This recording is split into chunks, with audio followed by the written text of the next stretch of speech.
kita sampaikan buat junjungan kita Nabi besar Muhammad sallallahu alaihi wasallam. Allahumma sholli ala Muhammad wa ala ali Muhammad. Yang sama kita hormati teristimewa kepada ahli bait yang sedang ditimpa musibah, Ibu Hesti sekeluarga, Bapak Prima, kemudian Buya kita selaku memberikan tausiah nanti dan juga sebagai pengurus kongsi kematian di Tamuko, kemudian Pak RT, Pak RW, ibu-ibu dan bapak peserta takziah yang kami hormati. Assalamualaikum warahmatullahi wabarakatuh. Waalaikumsalam warahmatullahi wabarakatuh.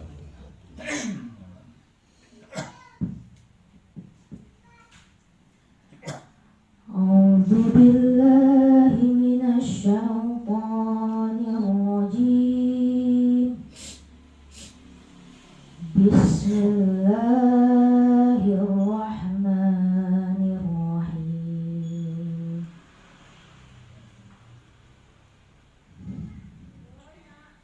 Ya ayyuhalladzina amanu ista'inu bis-sabri was-salah. Innallaha ma'as-sabirin. Wa la taqulu liman yuqtalu fi sabilillahi amwat bal ahya'un walakin la tash'urun.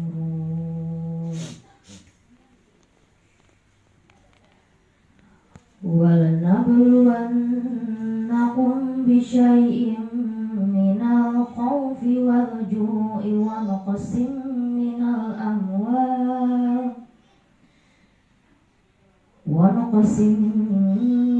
الْأَمْوَالِ وَالْأَنفُسِ وَالثَّمَرَاتِ وَبَشِّرِ الصَّابِرِينَ.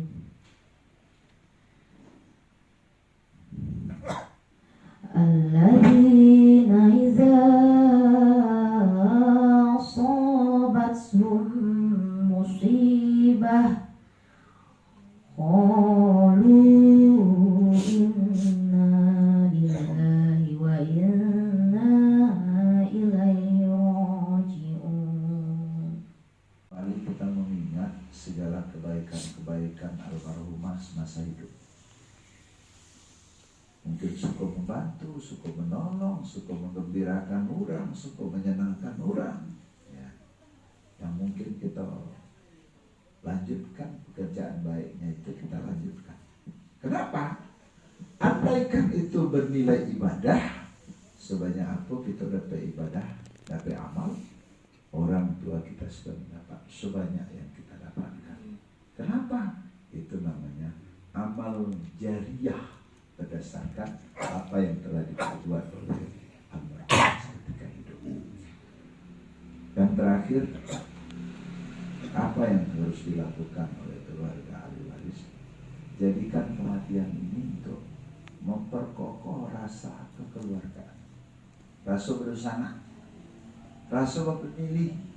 Janda mati kita baca, janda mati kita bersiharap, janda mati kita bercerai. Tapi justru ikut pengikat kita. Maka ibu-ibu apa-apa, tidak boleh ulang tahun kematian. Bukan ulang tahun kematiannya yang diambil. Yang diambil hikmah pertemuan itu ukhuwah Islamiyah dan hikmah ibadah, sama-sama beribadah, sama-sama berdoa kepada Allah. Jadi mudah-mudahan ibu-ibu bapak-bapak ini dapat dilaksanakan oleh keluarga ahli waris. Bagi kita yang hadir hari itu ibu-ibu, ayat yang kita baca, ya ayyuhallazina amanu taqullah wal tanzur nafsun ma qaddamat lighad. Wahai orang-orang yang beriman, bertakwalah. Ya, kita baca, setiap orang yang beriman belum tentu bertakwa. Tapi setiap orang yang bertakwa pasti orang yang beriman. Orang yang beriman itu inti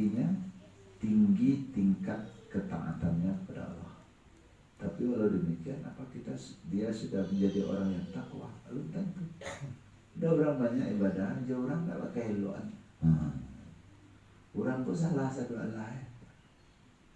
Ibu bapak, kenapa ada orang yang menyatakan kau salah sesatu Allah?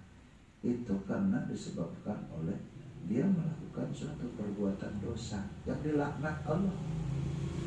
Apa dosa dilaknat Allah? Memutus silaturahim. Jadi memutus silaturahim itu dosa yang dilaknat Allah. Kalau kita melakukan perbuatan dosa yang dilaknat Allah, apa makna laknat Allah? Pertama, amal kita ditolak oleh Allah. Itu makna dilaknat. Yang kedua, makna dilaknat Allah itu Allah cabut keberkahan rezeki kita. Ya. Yang ketiga, makna dari laknat Allah itu adalah Allah tutup hatinya untuk menerima kebenaran. Ini makna laknat Allah. Yang keempat, makna dilaknat Allah itu adalah Allah segerakan azab kepada mereka. Mana di antara azab? Kita selalu dirundung oleh keresahan, kegelisahan yang tidak pernah nyaman, yang tidak pernah damai dalam kehidupan. Ini bahagian daripada azab Allah. Mudah-mudahan ibu-ibu, bapak-bapak, kita selalu menjadi hamba Allah yang bertakwa. Amin. Siapa mereka? Mereka mencintai Allah dan mereka dicintai Allah. Kalau datang mendoakan beliau, tidak apa-apa. Dan beliau datang untuk sembuh beliau. Pak, mak, kok kami datang ke maaf. Wallahu a'lam bishawab. Minta restu, Ambil minta tolong loh, doanya Pak. Orang meninggal Pak. Nah doanya Pak. Mudah-mudahan sampai cita-cita kena. Wallahu a'lam bishawab. Jadi ibu-ibu, bapak, tugas kita tidak lain hanya mendoakan. Sebagaimana yang kita jelaskan, makna doa anak soleh itu pertama adalah memang doa yang dipanjatkan. Yang kedua, makna dari anak yang soleh itu apa? Seluruh kebajikan, seluruh amal ibadah yang kita lakukan, lalu perbuatan kebaikan dan amal ibadah kita itu bernilai ibadah di sisi Allah. Sebanyak apa kita dapat tanpa didoakan, tanpa diniatkan, orang tua sudah mendapat sebanyak yang kita dapatkan. Ada dasarnya Ustaz, ilmu yang bermanfaat. Awak untuk ikut gini dek gigi orang muda. Karena itu memang tak sanggup kita rasanya berpisah dengan orang tua itu. Tapi apa hendaknya ini adalah ketentuan Allah. Maka Allah katakan kullu nafsin za'iqatul maut. Setiap yang berhidup pasti akan merasai kematian. Dengan kita menyikapinya apa? Bahwa semestinya kematian itu harus kita terima dengan keyakinan. Karena itu sudah ketetapan Allah. Tak bisa diukur dengan akal sehat kita. Tidak bisa diukur dengan perasaan kita. Ya. Oleh karenanya mudah-mudahan keluarga ditinggalkan, diberikan ketabahan, diberikan kesabaran, diberikan kekuatan iman, diberikan petunjuk oleh Allah. Amin. Ya. Ini yang pertama. Yang kedua, tugas daripada keluarga ahli waris adalah tolong informasikan berita kematian ini kepada karib kerabat, sanak pemilih, sahabat-sahabat beliau, kawan-kawan beliau. Tapi kita disabut, nah ada kita yang tidak bersalah, nah ada kita yang tidak berdosa. Apalagi ibu apa-apa, yang parahnya lah minta maaf. Allah lah memaafkan ya Ustaz, tapi tidak mau hilang. Itu yang parah itu. Mana? Sebab orang-orang yang memutus silaturahim itu adalah suatu perbuatan yang dilaknat Allah. Orang-orang yang memelihara silaturahim itu adalah orang-orang yang melakukan perbuatan yang dicintai Allah. Jadi ibu bapak menjalin untuk menghilangkan itu bagi kita, campakkanlah semua prasangka yang bukan-bukan. Hilangkanlah semua praduga yang tidak-tidak. Kita beranggapan positif saja, beranggapan baik saja.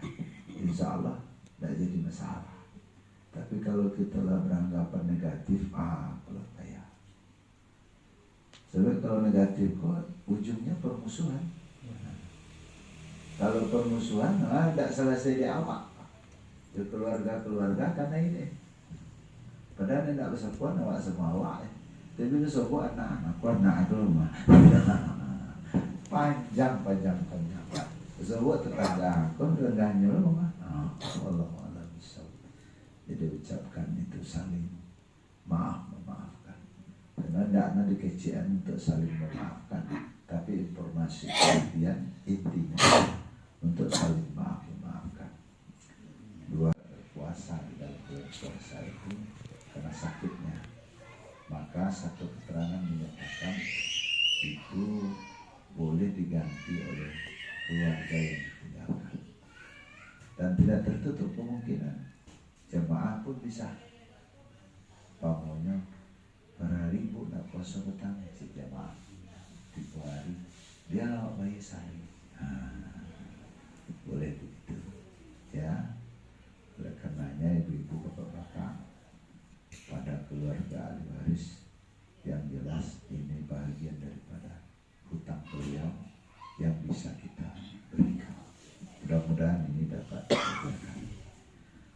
Umpamanya ibu-ibu bapak-bapak, ada keluarga kita awal puasa dia puasa, seminggu puasa sakit, lalu seminggu pulang meninggal.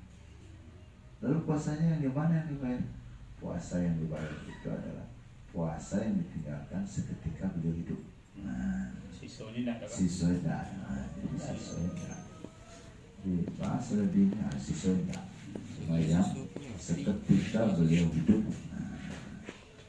Dan ada pula yang keterangan yang menyatakan tidak dibayar. Apa alasannya? Tidak sempat membayar. Karena tidak punya waktu, tidak punya kesempatan, dan sampai akhir Ramadan pun dia tidak hidup, maka tidak sempat membayar. Kedua-duanya punya keterangan. Maka yang baik ibu-ibu bapak yang jalan dek kita barangkali ikut juga bagian daripada ibadah. Maka mudah-mudahan ini dapat dilaksanakan. Satu, yang kedua ibu-ibu bapak menjalin ibunda kita meninggal di dalam bulan puasa. Kami atas nama kongsi barangkali, mungkin pada waktu itu ada yang tahu, ada yang tidak tahu, ya. Ada yang sempat pergi, ada yang tidak sempat pergi. Oleh karena itu atas nama kongsi menyatakan mohon maaf yang sebanyak-banyaknya kepada keluarga, karena pada saat itu tidak semua yang hadir. Oleh karena itu mudah-mudahan ini dapat dipahami dan dimaklumi oleh keluarga. Dan lebih daripada itu adalah beliau juga adalah seorang jemaah kita. Menjadi ibu bapak kita tidak bersalah, tidak ada. Kita tidak berusaha, tidak ada. Mentang-mentang ustaz tak berusaha, ada cerita. Kalau pertama janji tak tiba ya. Tidak ada halangan. Tidak ada halangan. Kerasulan suami. Yang tidak benar itu adalah salah, tidak merasa bersalah. Boleh merasul. Boleh merasul. Jadi ibu apa ada ayat menyatakan wasari'u ila maghfiratin min rabbikum bersegeralah kamu mencari ampunan. Siapa orang yang bersegera mencari ampunan? Yang pertama, oranglah selalu beribadah. Kalau orang tak beribadah, tak tahu ampunan. Karena dia tak merasa salah, dia tak merasa berdosa.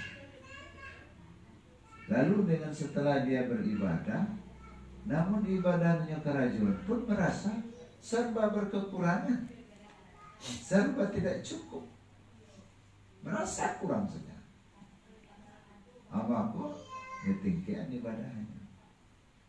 Bayangkan ibu bapak, Nabi saja yang sudah jelas-jelas diampuni dosanya oleh Allah, malaikat pun bingung.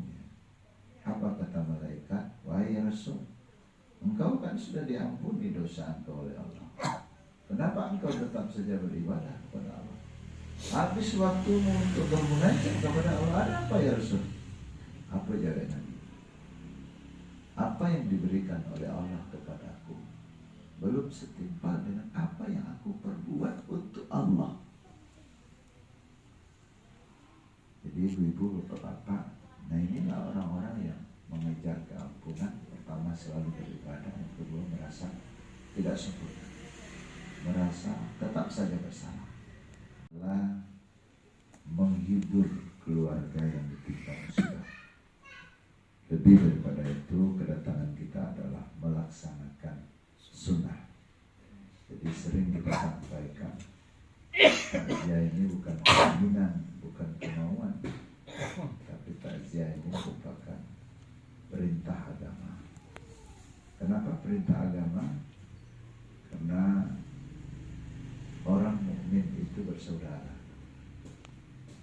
Mana bukti orang mukmin bersaudara? Maka ibu-ibu, bapak-bapak, kata Rasul, jadilah kamu seperti satu tubuh. Sakit yang satu, yang lain rasakan. Kemudian terjemahkan oleh Baswawa, berita elok kita akan berhimbauan, berita buruk kita akan berhamburan atau berhamburan. Maka itu bukti daripada orang-orang mukmin. Maka ibu-ibu, bapak-bapak, harapan dan doa kita moga-moga dengan hadirnya kita bertakziah sore ini akan menjadi setawar sidinin oleh keluarga ahli waris dan juga merupakan ibadah bagi kita semua. Amin. Ya.